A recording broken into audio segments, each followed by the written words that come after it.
Welcome to TheoTrade. This is Don Kaufman. Here we are. It's June 21st, 2017. You are watching the Theo Night video.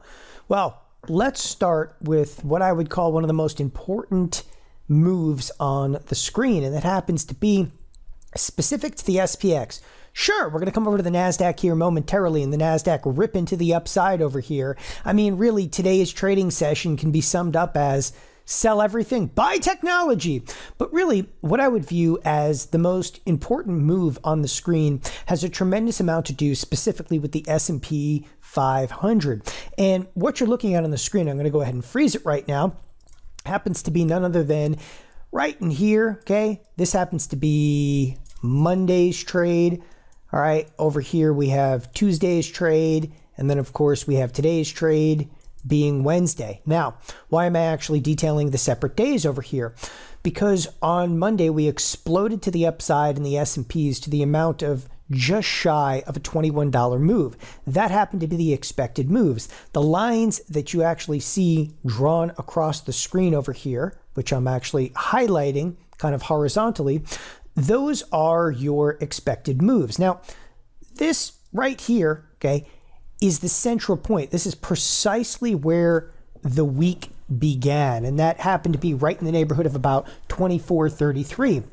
So we see this plus $21 move, and it's precisely what I talked about on the Monday video. Go back, check out the Monday video. We said one of two scenarios exist, and that was we explode higher and we look for what we call a 3 sigma move, or we come in fairly hard and fast. And what did we do? The much more likely, okay, and if you look at probability, the probabilities are much more likely with us coming in, so we contract. And where do we contract right back to? The starting point for the entire week. It's kind of the happy place right now for the S&P. And I start with that because I think it's the most important move on the screen.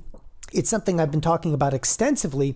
We've actually been using what we call a tetrapod spread. We just did a class on it this past weekend, and the tetrapod spread looks for us to stay range bound specifically in the S&Ps. We're out there and we're selling premium in the S&Ps, okay?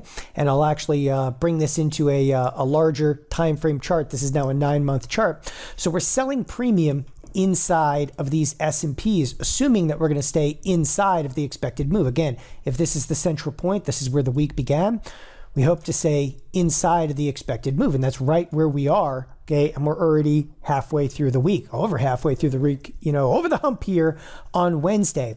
At the exact same time, the tetrapod spread goes out, and what does it do? It buys the QQQ. Okay, so we're out there actually buying premium in the QQQ. Why? Because we're hoping that the Qs move, okay, to the edge or even outside of what was expected. The irony is we're seeing precisely that this week. Now, let's get into some trading discussion over here and what you can kind of expect for the rest of the week.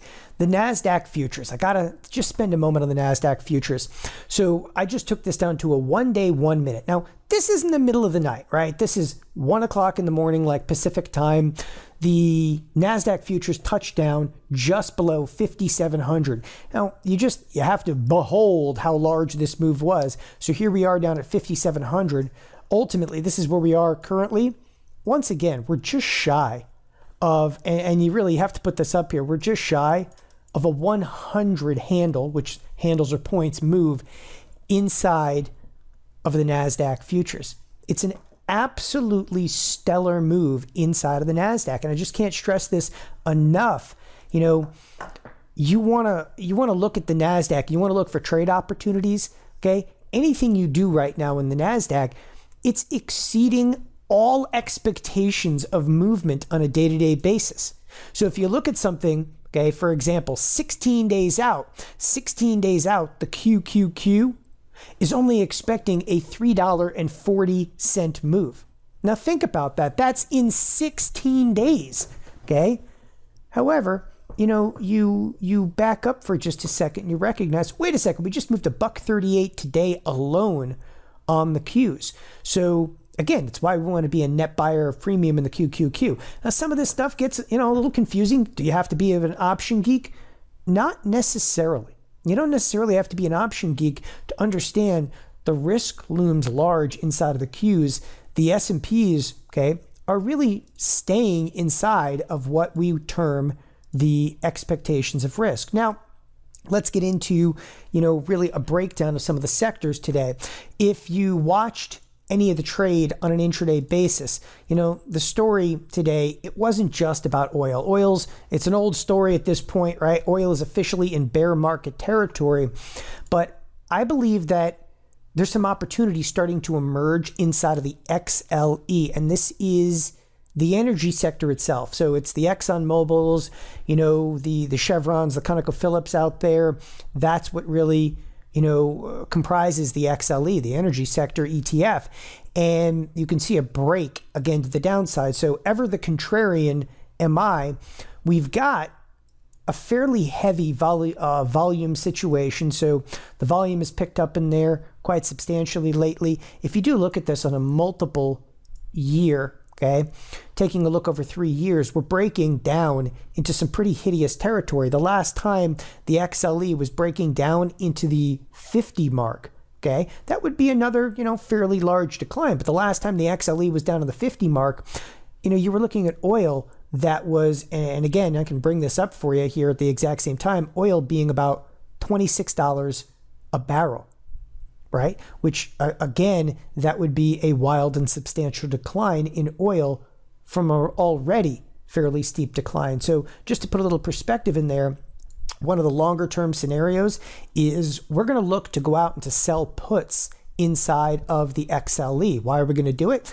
To try to get long a little bit of XLE, right? And after we do eventually get XLE put to us, it's paying about a 2.8% dividend yield. And in addition to it, we can also go out there and sell calls. Okay, there's nothing in terms of bonds or notes that are even yielding anywhere near 2.8%. So the dividend's nice on it. Okay, if the energy sector completely and utterly collapses, do we have risk over there? Yeah, but to what amount? Again, the last time the energy sector looked like it was all over for oil, again, the XLE was down to the 50 marker over here.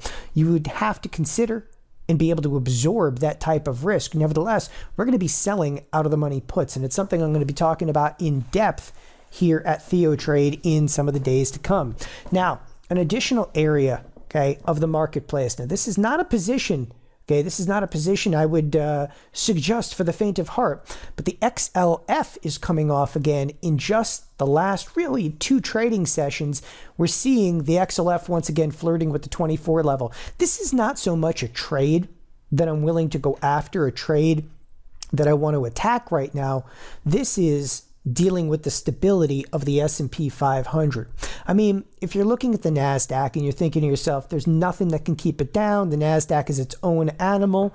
Yeah, I'll tell you exactly what can actually dampen the spirits of the Nasdaq. Sell-side activity persisting inside of the S&Ps, okay? And that is exactly the theme that we saw today. Whether you looked at the advanced decline line, the broader S&P 500 under pressure. I mean, if you look at the Dow closes down today almost 0.3%. All right. The Russell is off today. 0.2, 0.3% in the same neighborhood over here. The S&Ps are kind of caught in the middle, but we've got nothing but chaos brewing in all these index products. And again, the theme today was sell everything to be able to buy what? Technology? Yeah, that's an old theme. Okay. Any weakness whatsoever, though, inside of technology at this point is going to have a fairly drastic impact as well on the S&Ps. Be thinking about it. Thanks, everybody.